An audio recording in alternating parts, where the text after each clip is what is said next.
There is a book that has haunted me since high school English class. It was a book called Bartleby, the Scrivener. Every time it randomly pops into my head, ooh, haunting, you know? I feel like I have still tried to understand what that book has been about, but I'm just gonna recap it. So Bartleby is about the narrator. The narrator is an older gentleman who is a lawyer. He has 2 employees who are copyists. So they write out whatever he needs to say, or they make copies of all his paperwork. He has 2 of them, and then he has an intern, but he's starting to get a bunch more of work, and so he's like, I need to hire more people. He puts out an advertisement. This young man comes to him who's kind of mopey looking, but appears to be a good worker. So he's like, you know what? I hire you, Bartleby. In the beginning, everything is going well. Bartleby does a good job. You know, he's putting out work, and everything is very well done, and he's able to handle a high volume of paperwork. And he's like, oh my gosh, this is amazing. But then one day he's like, hey Bartleby, come here, I need you to do this. And Bartleby says, I would prefer not to. Huh? He says, I would prefer not to. And Bartleby walks away, goes and sits down. The man is too shocked, too stunned to speak, clutches pearls, moves on. Also, the man is like pretty nice and a little passive. So he's like, oh, okay. But it happens again and again until slowly but surely Bartleby isn't doing any work at all. And this man is he's frustrated, but he's a little too passive, and he knows that this man is young. Maybe he's overwhelmed, maybe it's the lighting, maybe he's sick. No, as he said, he would prefer not to. So at some point he's like, are you trying to quit? And the man says, I would prefer not to. He says, then are you gonna work? And Bartleby just walks away. Excuse me? And so he spends his time staring out the window at a brick wall. The man is confused. At one point, he comes into his office on a weekend and finds that Bartleby has been sleeping in his office. The man is confused. His workers are confused, and they're frustrated because there's this man who's always in the office but never doing any work. And so the man decides, you know what, I don't want to confront him. I don't know what he's going through, but I don't want to confront him. So he decides to move buildings. He just moves his entire office to a new building. He gives Bartleby a warning. He says, hey, I'm moving out. Good luck. He's not telling him a forwarding address. Don't look for me. Don't find me. Good luck. After he's moved buildings, shortly after, the person who took that office is like, can you get your employee? He's like, I have nothing to do with that man. He's not an employee, but he's harmless. He's a good kid. And they're like, well, that's not my problem. He's like, well, it is. And then a little while later, multiple people from the building come to him saying, hey, your former employee, come get him. He's like, what are you talking about? So he goes, he follows them, and apparently the owner of the building had kicked him out of that office, and Bartleby had been chilling on the stairs of the building and sleeping in the hallways of the building, and the people were over it. He tries to talk to Bartleby. He's like, hey, I can help you get some jobs, or you can stay with me for a while until we figure something out. And Bartleby says, I would prefer not to make any changes at present. Oh, okay. So he's like, you know what? Deuces, I'm out. The narrator just leaves, and he goes out of town for a while so that he won't be bothered by the tenants of the building. But when he comes back thinking, you know, they should have forgotten about me by now, he finds out that Bartleby was actually taken to prison. Building owner called the police on him. He was taken to jail. So he goes to visit Bartleby in jail, and Bartleby, he goes, I know you and I don't want to talk to you. And he doesn't talk to him, or probably says, I prefer not to. So the man bribes a cook to make sure that Bartleby gets enough food.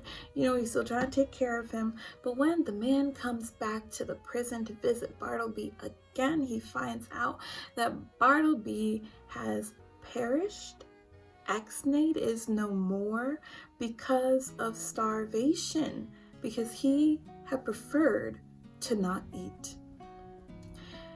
Months later, the narrator finds out that Bartleby used to work in the dead letter office, which is the office of unsendable mail, usually meaning that the letters were sent to an address that maybe doesn't exist. The person you're sending it to doesn't exist, or they no longer live there, but also the person who sent the letter never put a return address, or maybe they moved before the letter could fully be received, so the letter is just hanging in the balance, which I guess is symbolism for Bartleby, hanging in the entire balance of its life.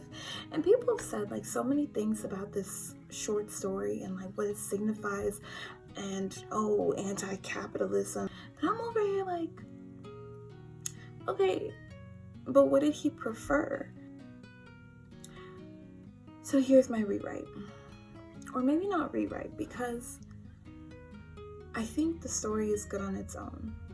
But here would be my version. A young man sits at a bench, contemplating his life, contemplating everything that he had been through and all the things he was forced to do, wondering when it would ever be his turn. The frustration was nearly suffocating him. He was getting to the point of tears, wondering what everything was for.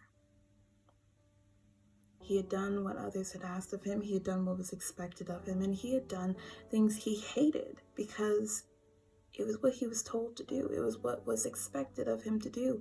And he had never cared for any of it. And he felt as though the only thing left was to just give up on life. But then all the faces of those in his life would surround him and his thoughts, making him wonder, making him feel guilty for wasting his days laying around and staring off into space. But he had no idea how to escape the torment of their expectations and their desires. They all wanted so much from him. And he was starting to have the sneaking suspicion that it would never end. Their desires, their demands would never end. He was still young, and there was so much life ahead for him, and he couldn't imagine spending all of it doing these things. It tortured him. It pained him. It suffocated him, the idea of every day for the rest of his life being like this. He was a pool of tears by the time the old man found him, and the old man came around the bench, sat beside him, gave him a pat on the back, comforted him, and asked, "Young man, what is the problem?" And the young man said, "There's so much I would rather not do that I feel I must do. There's so much life to be lived, but I don't know how to escape the way they want me to live it. I feel trapped by all that I must do, should do, or can do. I feel surrounded. I feel surrounded by all of it." And the old man sat in silence, listening, until the young man was comforted and no longer in tears. The young man again repeated, "I almost want to give up." Until the old man finally said, "I understand. There's a lot of shoulds and coulds and woulds. But none of it matters if you know what it is you want to do. If there's so much you would prefer not to do you at least know what you want to do?" And the young man froze. It had never occurred to him to ask the question, to think about it, to wonder. Or maybe it had just been too long since he had. He didn't know. He didn't know what he would want to do. He didn't know what he would prefer to do. But he knew that even just the question created a little more room in his chest and in his breathing and in his mind. If he had been surrounded before, it was almost like that question of what is it you want to do opened a little gateway, opened a little pathway for him. He didn't know what was on the other side. He didn't know what it is he wanted. But at least there was a path. And maybe if he kept going down that path of asking that question, eventually he would figure it out.